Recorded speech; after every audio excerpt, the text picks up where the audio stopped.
ఏం చేశారని మీరు షర్మిలాకి ఇవ్వడానికి ఛాన్స్? ఆమె ఏం చేసింది అని చెప్పాలా. ఏం చేయలేదు కాబట్టి ఇయ్యరంట. ఏం చేయలేదు కదా, 5 ఏళ్ళు కాదు 10 ఏళ్ళ జగన్మోహన్ రెడ్డి గారి పార్టీలో ఉన్నప్పుడు తిరిగింది, ఆయన సపోర్ట్ తిరిగింది, ఆమెకు మేము కూడా సపోర్ట్ చేసినాం, ఆమెతో పాటు చేయబట్టే జగన్ గారు సీఎం అయ్యారని కూడా అంటున్నారు. నేను పాదయాత్ర చేయబట్టే జగన్ సీఎం అయ్యారు చేసింది. మరి ఈరోజు ఆయన వ్యతిరేకించాల్సిన అవసరం లేదు కదా, ఆమెకి ఏం నష్టం జరిగిందనే చెప్పాలి కదా.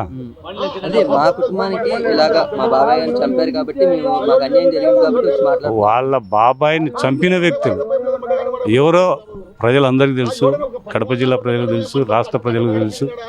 వాళ్ళతో జతగట్టి ఈరోజు మా బాబాయిని చంపింది అంటే తప్పు కదా. ఎలా చూస్తారు ఈ పరిణామాలని మీరు? ఆ రోజు వాళ్ళ బాబాయిని చంపిన వ్యక్తులు ప్రభుత్వం ఉండింది కదా, ఆ రోజే వాళ్ళతో పోరాడి దోషులను పట్టుకోవచ్చు కదా.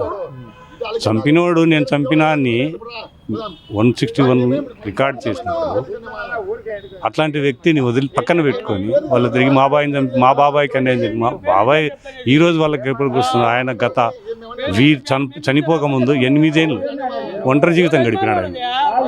ఆ రోజు భార్య లేదు, కూతురు లేడు, అల్లుడు లేడు.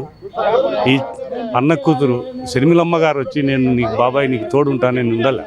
ఆయన ఒంటరికి జీవితం గడిపినాడు, ఆయన చాలా నరకం అనుభవించాడు. ఈరోజు మాకు అన్యాయం జరిగిందంటే తప్పు.